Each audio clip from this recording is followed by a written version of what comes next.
자, 행정법 네 번째 모의고사고요. 국가배상법 2조에 대한 내용입니다. 자, 설명으로 옳지 않은 거 골라라 그러겠어요. 자, 1번 공무원의 직무행위는 입법작용이 포함되죠. 그죠? 공무원의 직무행위, 입법, 사법, 행정작용 등 모든 공적 작용이 포함되는 겁니다. 그래서 입법기관인 국회 혹은 지방의회, 의회에서 의원의 입법행위 당연히 국가배상 청구의 대상이 될 수 있어야 되는 거고요. 다만 이제 고의나 중과실이 있어야 되는 거죠. 고의나 중과실이 있어야 된다. 입법작용이 포함된다.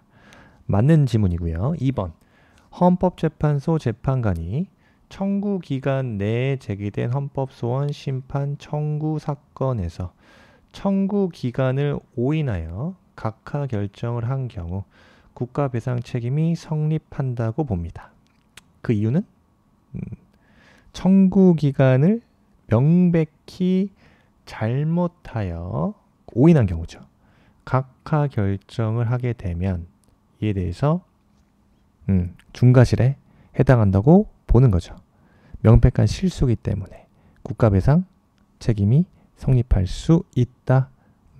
그렇습니다. 그래서 요거 2번 지문 맞는 지문이고요. 중과실에 의한 직무상 불법행위가 있는 경우 가해 공무원의 배상 책임이 인정되는가? 공무원의 개인 중과실로 직무상 불법행위를 하게 되면 이때는 국가배상과는 별도로 그 가해 공무원 개인에게도 손해배상 책임이 발생할 수 있다.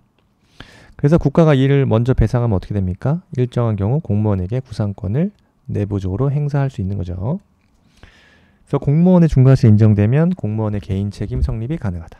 중과실 공무원도 개인 책임을 진다 이거죠. 4번 부작위에 의한 국가배상 책임의 성립 요건인 직무상의 자기 의무는 조리에 의해서도 성립할 수 있다.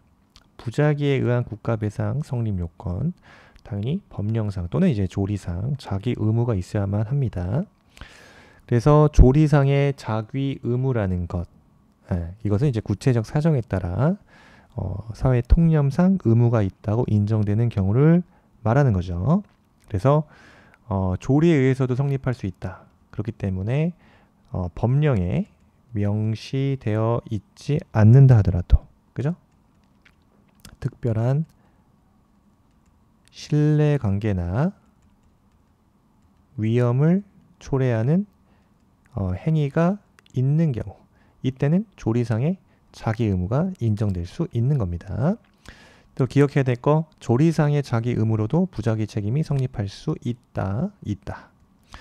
5번 국가공무원이 자신의 승용차를 운전하여 공무수행 중 사람을 치어 사망을 하게 했다. 국가는 자동차 손해배상 보장법상의 운행자로서의 배상 책임을 지는가? 헷갈리면 안 되죠? 자배법상의 운행자는 개념이 뭐라고요? 통상 차량의 소유자, 관리자, 실질 지배자를 의미하는 거죠. 국가공무원이 그 개인의 승용차, 소유 차량을 운전하는 경우에는 자배법상의 운행자는 누가 된다?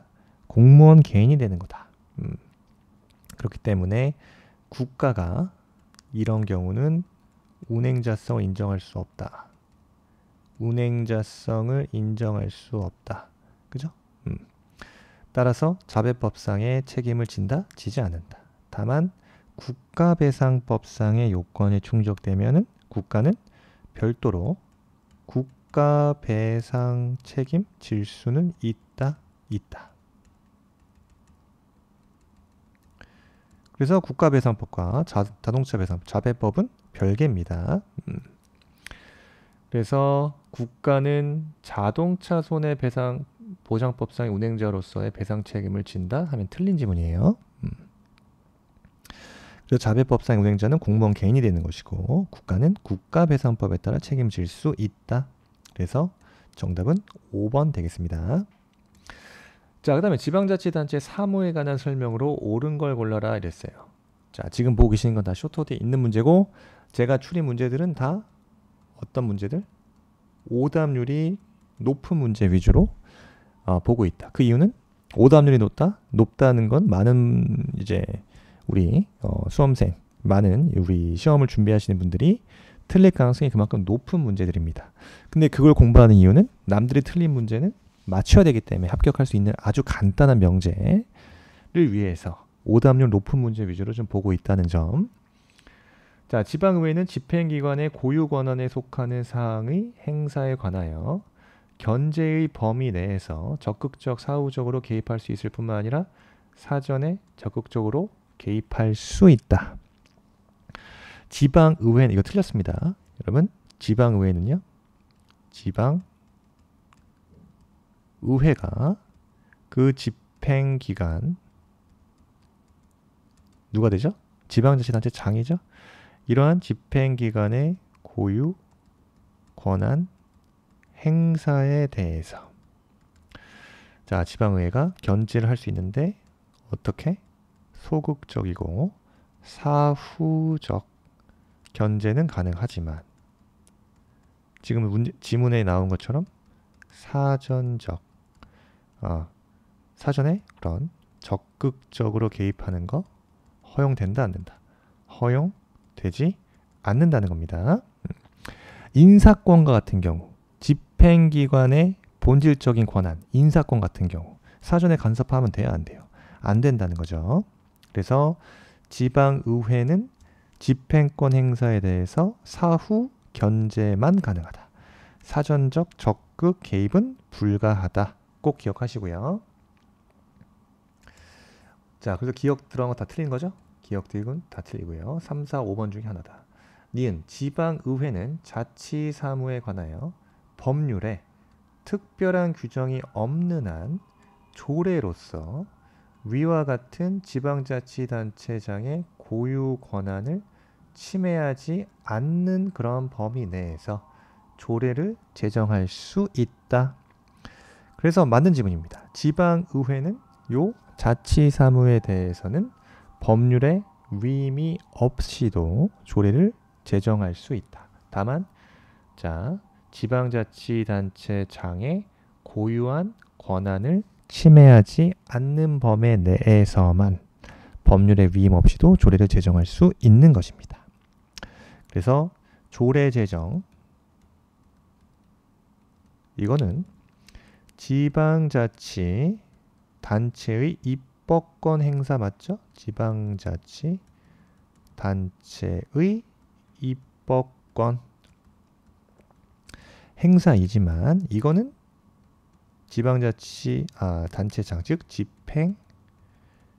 집행기관의 고유한 사무, 고유 사무를 침해하면 돼야 안 돼요. 고유 사무를 침해하면 안 된다는 게 판례 입장이죠. 이것도. 그래서 자치사무에 대해서 조례 제정은 가능하다. 그죠? 조례 제정 가능하다. 다만 고유 권한 침해할 수는 없다. 고유 권한 침해 금지입니다. 그래서 니은 지문 맞는 지문이기 때문에 3번 아니면 4번이에요. 그래서 디귿 지방의회는요. 지방자치단체와 그 장이 위임받아 처리하는 국가사무와 시도사무에 대하여 국회와 시도의회가 직접 감사하기로 한 사무도 감사할 수 있다 하면 틀린 지문 되겠죠. 왜? 지방의회의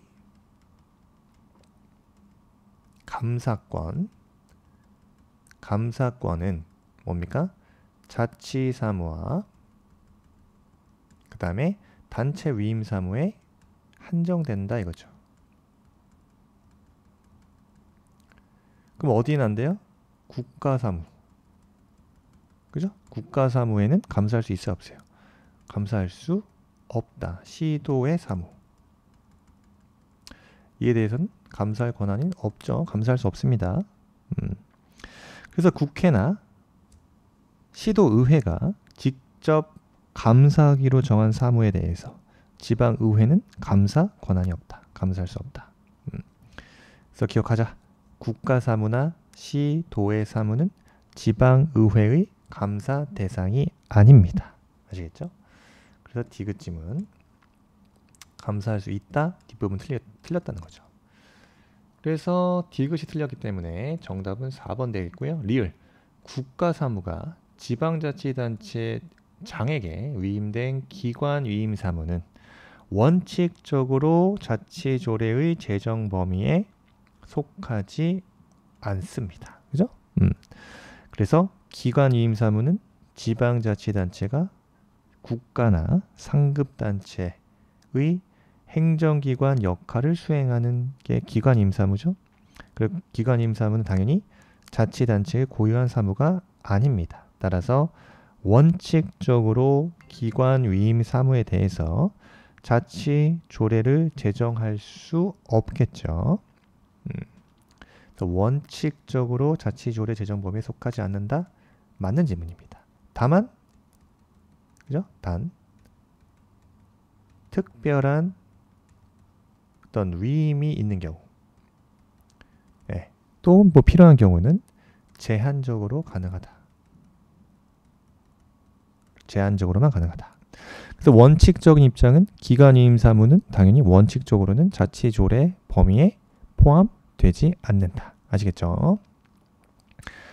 그래서 우리 한 줄 요약하자면 지금 슬라이드에서 우리가 자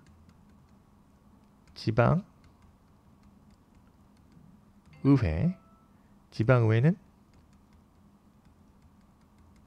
자치사무에 대해 조례할 수 있죠. 조례를 제정할 수 있다. 다만 사전 개입은 불가다. 그 다음에 국가사무 감사할 수 있다. 감사 대상이 아니다. 그죠? 그 다음에 기관 위임 사무는 조례 범위에 포함이다. 조례 범위에 포함되지 않는다. 이렇게 정리를 하셔야 됩니다. 수험적으로. 자, 그래서 이 문제를 또 변형되어서 문제가 나왔네요. 변형 문제입니다. 자, 지방자치단체 사무와 지방의회 권한에 관한 설명으로 옳지 않은 걸 골라라. 옳지 않은 거. 1번, 지방의회는 자치사무에 관하여 법률에 특별한 규정이 없어도 조례를 제정할 수 있다. 그죠? 그렇습니다. 그 다음에 지방의회는 지방자치단체 장이 수탁한 국가사무에 대하여도 감사할 수 있어요? 국가사무에 대해서 감사할 수 없다고 말씀 방금 봤죠? 네, 국가사무에 대해서 지방의회는 감사할 수 없다. 그래서 2번 정답이네요. 3번 지방자치단체 장이 수행하는 기관 위임 사무에 대하여는 원칙 자치조례를 제정할 수 없다. 맞는 질문이고요. 그 다음에 지방의회 감사권은 지방자치단체 자치사무와 단체 위임 사무에 한정된다. 자치사무와 단체 위임 사무. 그죠? 맞다. 5번 집행기관. 지방의회는 집행기관의 인사권 행사, 고유 권한이죠. 자, 사전에 적극 개입할 수 없죠? 네, 이렇게.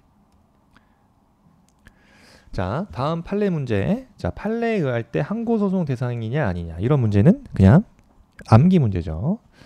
자, 이런 것들이 어려워요. 이런 것들. 근데 이제 1번 질문 보시면 독점규제와 공정거래에 관한 법률에 의한 공정거래위원회의 고발 조치는 뭡니까? 네, 이거는 판례 입장에 따르면 수사의 단서에 불과하다. 그래서 고발 조치만으로 직접 국민의 권리나 의무에 영향을 미치지 않게 된다. 그렇습니다.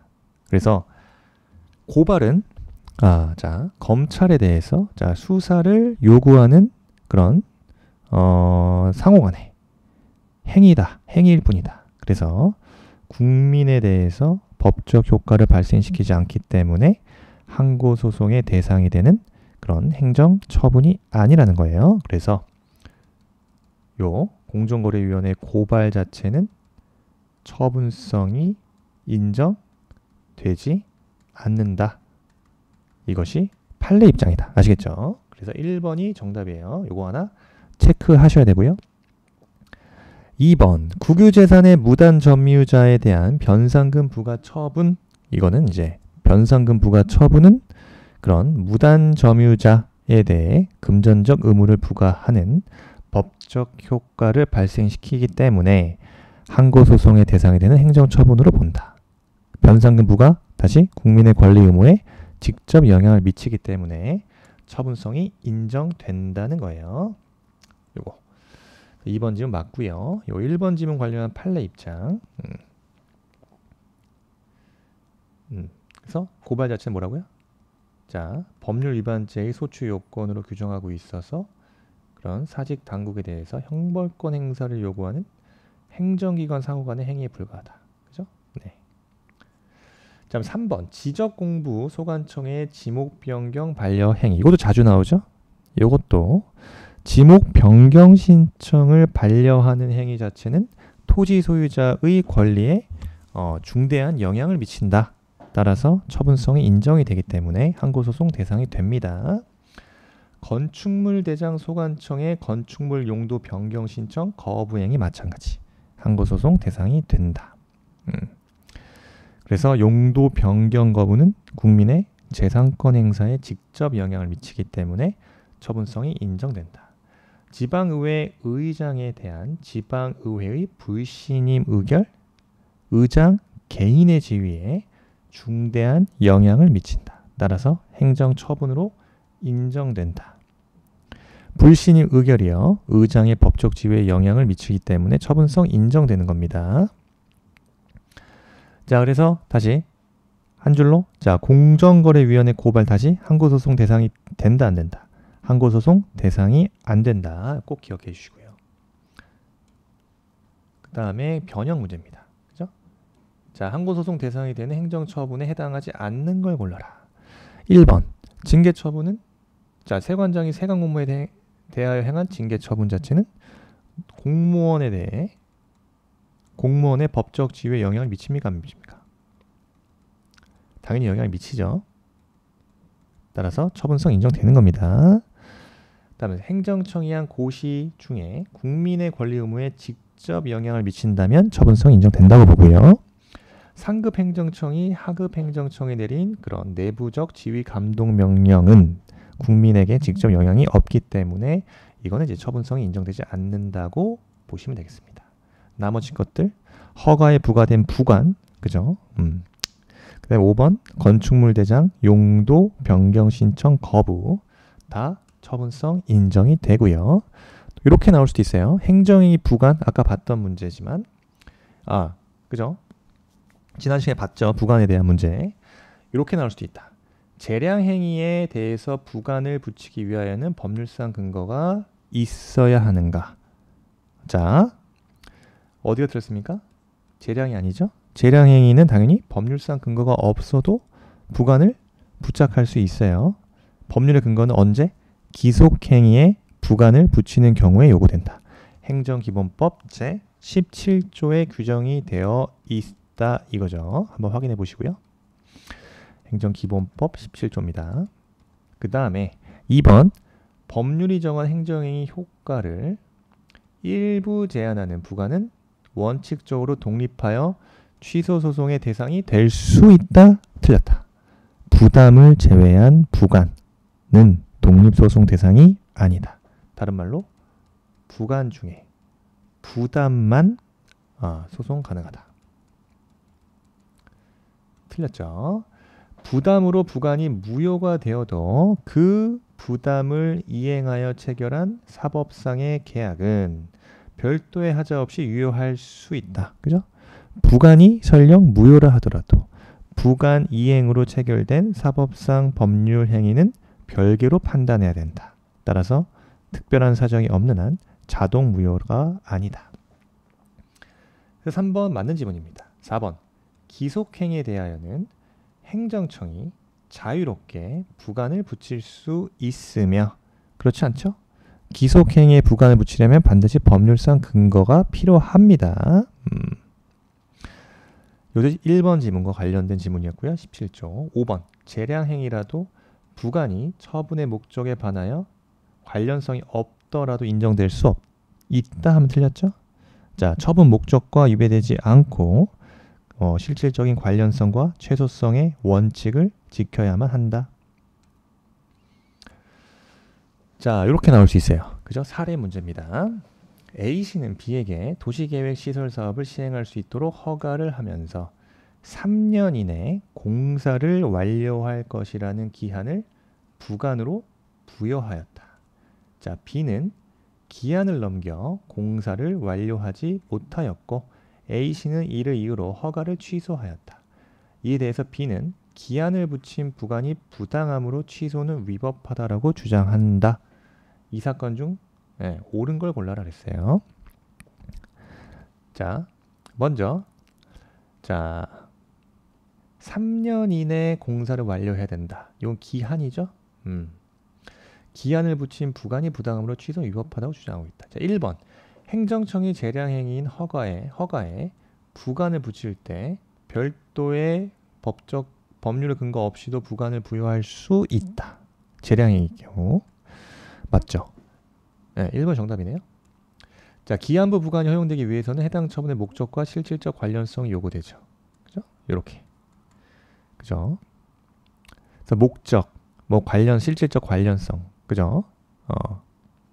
최소 침해, 최소성의 원칙 등이 요구되고요. 3번 부관이 부당한 경우에 처분 자체는 무효가 되므로 부관이 부당한 경우 처분 자체가 무효가 되므로 허가의 취소는 당연히 위법이다. 자, 뭐가 틀린 거예요? 3번 질문. 부관이 위법하다 하더라도 처분의 전체가 당연히 무효가 된다라고 보는 게 아니라 그랬죠? 네, 그래서 별도의 취소 사유로 다퉈야 되는 겁니다. 그래서 부관이 위법하다 하더라도 처분 전체가 당연히 무효가 되는 것은 아니다. 4번 부관이 위법하게 붙여진 경우 제소기간이 경과하면 이를 다툴 수 있다. 부관이 붙은 처분이 기간의 경과 확정된 경우죠. 그래서 불가증력이 발생된 경우에요. 또 제소기간 경과 후에는 다툴 수 없습니다. 원칙적으로 불가증력이 발생하기 때문에.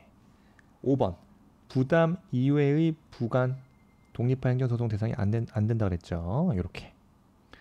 자, 변형 문제 한번 봤고요. 그 다음에 항고소송의 대상이 되는 행정처분 또 나옵니다. 2023년도에. 자, 뭐가 나왔습니까? 항고소송 대상이 되는 행정처분. 대상이 되는 행정처분이에요. 기억, 지목 변경 신청 반려행위. 그죠? 이런 것들은 지목 자체가 토지 이용 행위의 기초가 되기 때문에 실체적 권리관계에 영향을 미친다. 따라서 지적공부소관청의 지목 변경 신청 반려행위는 처분성이 인정된다. 건물 용도 변경 신청 거부 행위. 용도 변경도요. 용도 변경은 건축법상 허가사항이죠. 따라서 재산권 행사에 직접 영향을 미친다. 따라서 이것도 항고소송의 대상이 되는 행정처분에 해당한다. 맞아요. 디귿. 자, 건축물 대장 작성 신청 반려행위입니다. 건축물 대장은 건축행위 및 재산권 행사와 직접 연결되어 있다고 보죠. 따라서 건축물 대장 작성 신청 거부도 항고소송의 대상이 된다고 봅니다. 리을의 토지 대장 직권 말소 행위. 자, 마찬가지예요. 토지 대장 말소로 인해서 토지의 권리관계에 직접 영향을 미치기 때문에 지적공부소관청의 토지 대장 직권 말소는 행정처분에 해당한다. 자, 구별해야 될 게 미음이죠. 토지 대장상의 소유자 명의 변경 신청 거부 행위. 소유자 명의 변경 신청 거부 행위, 이거는 뭐로 봅니까? 어떻게 해석하죠? 우리 판례가 단순한 그런 사실 증명에 대한 자료 정정 행위다. 그래서 실체상 권리관계에 영향을 미친다고, 권리관계에 영향이 없다라고 보고 있습니다. 소유자 명의 변경 거부는 행정처분이라고 보지 않습니다. 그래서 미음은 처분성이 부정되기 때문에 항고 소송의 대상이 아니게 된다. 아시겠죠? 자, 이렇게 정리를 하셔야 돼요. 지목 변경 신청 반려, 그죠? 항고 소송 대상이 된다 그랬죠? 자, 용도, 건축물 용도 변경, 건축물 대장 작성 신청 반려, 토지 대장 직권 말소, 토지 분할 신청 거부 행위. 다만 이제 처분성 부정되는 거, 항고소송 대상이 아닌 거죠.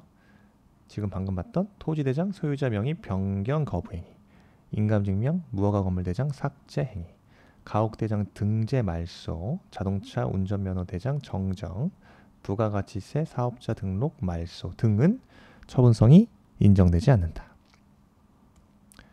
자, 그 다음에 의사표시를 구성하는 요소, 구성 요소로 하는가에 따라 행정행위를 분류할 때 그 성질이 다른 것을 골라라. 그럼 뭘 고르라? 준 법률 행위적 행정행위를 골라라. 그죠? 준 법률 행위적 행정행위란, 그죠? 우리 개념부터 알아야 되죠? 행정청의 그 행위라기보다 행위가 아니라 법률이 정한 요건 충족 여부 확인에 의해서 법적 효과가 발생되는 거죠. 그래서 행정청의 의사표시가 본질적 요소가 아닌 겁니다. 그래서 판단행위에 가까운 게 바로 준법률행위적 행정행위다 이거죠. 그래서 뭐가 있다 그랬죠? 확인, 통지, 공증, 수리. 확인, 통지, 공증, 수리가 있다. 그죠? 이런 거 틀리면 이제 기가 막힌 거예요. 예. 자, 그리고 법률행위적 행정행위. 자, 행정청의 의사표시에 의해서 직접 법적 효과가 발생하는 행위를 말한다. 그래서 하명. 그죠? 하명에 뭐가 있습니까? 금지 명령이죠. 명령입니다. 명령. 뭐 영업 정지, 영업 정지 처분 등을 예로 들 수 있다. 허가, 그죠? 음식점 영업 허가, 그죠? 자동차 운전 면허 이런 거. 면허, 면제는요 세금 면제, 책임 면제, 특허, 그죠? 특허, 대리, 그다음에 인가까지요. 사립학교법인의 정관, 변경, 인가행위, 그죠? 이런 것들은 이제 행정청의 의사표시를 구성 요소로 하는 거죠. 구성 요소에 의사표시가 포함된 것이다.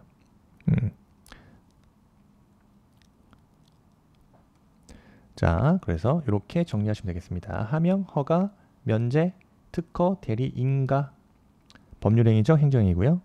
준법률행위적 행정행위, 확인, 통지, 공증, 수리가 있다. 사례까지, 그 예시까지 좀 같이 보셔야 되는 거예요. 자, 처분의 취소 변경. 자, 설명으로 옳은 골라라. 2021년도 기출이네요. 자, 처분의 위법은 직권 취소 사유가 되지만 부당은 되지 않습니까? 자, 위법뿐만 아니라 우리 부당도 직권 취소 사유가 되는 거예요. 그래서 공익상 필요한 경우 부당한 처분 취소할 수 있다. 그래서 행정행위의 공익적인 부적합성도 취소 사유가 됩니다. 자, 옳은 거 골라라 그랬죠. 그래서 1번 사유가 되지 않는다 틀렸고요. 수익적 처분의 직권 취소 필요성에 대한 증명 책임은 처분의 상대방에게 있다. 이거 자주 나옵니다. 사례로도 나오죠. 증명 책임은 상대방에게 있는 게 아니에요. 직권 취소 필요성에 대한 증명 책임은 그럼 누구한테 있다? 처분청에 있는 겁니다. 처분청. 그래서 수익적 행정 처분을 직권 취소하려고 하는 경우 취소의 정당성과 공익상의 필요성은 처분청이 입증해야 된다. 3번. 수익적 처분에 대한 직권 취소의 경우 행정절차법상의 사전 통지가 필요하지 않는가? 그렇지 않습니다. 수익적 처분에 대한 직권 취소 뭐예요? 침익적 행위잖아요. 그래서 당연히 사전 통지 필요하죠? 4번. 자, 행정청은 행정소송이 계속되고 있는 때에는 직권으로 해당 처분을 변경할 수 없는가?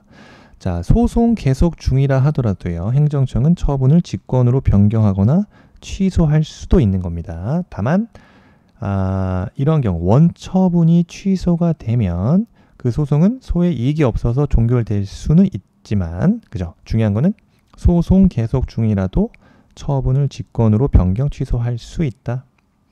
없다 하면 틀린 질문입니다. 그죠? 5번. 산업재해 보상보험법상의 연금 지급 결정을 취소하는 처분이 적법하다고 해서 그에 터잡은 징수 처분이 반드시 적법한 것은 아닙니다. 그래서 여기서 말하는 선행 처분이 뭐죠? 연금 취소 처분이죠. 연금에 대한 지급 결정을 취소하는 처분이에요. 이 선행 처분이 적법하다 하더라도 이 후행 처분, 징수 처분이죠. 징수 처분은 별도의 그 적법 요건 충족되는지 여부를 따져야 합니다. 자, 당연한 겁니다. 각 처분의 독립성이 인정되기 때문에 그렇다 이거죠. 그래서 5번 질문. 그래서 다시 5번 질문이 자, 맞는 질문이죠. 다시 한번 설명하면 이러한 선행 처분인 연금 지급 결정을 취소하는 이 선행 처분이 적법하다 하더라도 그에 따른 징수 처분, 후행 처분이죠. 별도로 적법 요건을 갖추고 있어야 됩니다. 그 자체로 적법한 것은 아니다. 그죠? 위법할 수도 있다 이거죠. 따라서 징수 처분의 적법성은요. 연금 취소 처분의 적법성과는 별도로 판단되는 겁니다. 그래서 정답은 5번 되겠습니다. 그죠? 5번. 자, 한 문제 더 볼까요?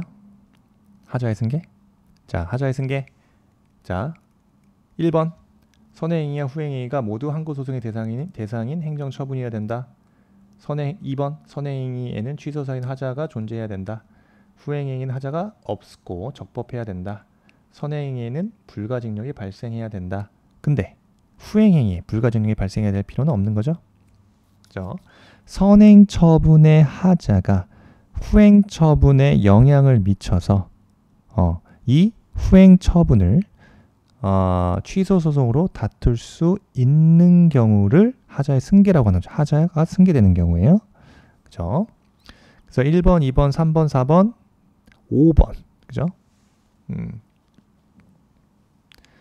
그래서 4번, 5번을 좀 헷갈리시면 안 되는 거예요. 이 선행행위에 불가증력이 돼야 되는 건 맞죠. 그럼 가령 이러한 선행행위에 대해서 불가증력이 없다면 어떻게 됩니까? 선행행위를 직접 다툴 수 있기 때문에 하자의 승계에 대해서 논의의 실익이 없는 겁니다. 논의의 실익이 없는 거예요. 그죠? 네, 다시요. 전화가 와가지고 죄송합니다. 선행행위, 자, 불가증력이 없으면 선행행위에 대해서 그냥 다투면 돼요. 하자의 승계에 논할 실익이 없다 이거죠. 그죠? 그래서 선행행위에 이러한 불가증력이 발생돼야 가령 제소기간이 경과한 경우, 그죠? 그래야 후행행위에서 그죠? 후행행위에서 하자의 승계에 대해서 논할 수 있다 이겁니다. 자, 근데 5번 질문처럼 후행행위에 불가변력이 발생해야 된다? 그렇지 않다 이거죠. 후행행위에 불가변력이 생겼는지 여부는 하자의 승계와는 무관한 논입니다. 무관한 논이에요. 자, 그래서 4번, 5번 헷갈리시면 안 되고요. 그래서 5번이 정답이에요. 5번. 자, 여기까지 보고 다음 시간부터 이제 공공기관 요거 51페이지부터 들어가도록 하겠습니다.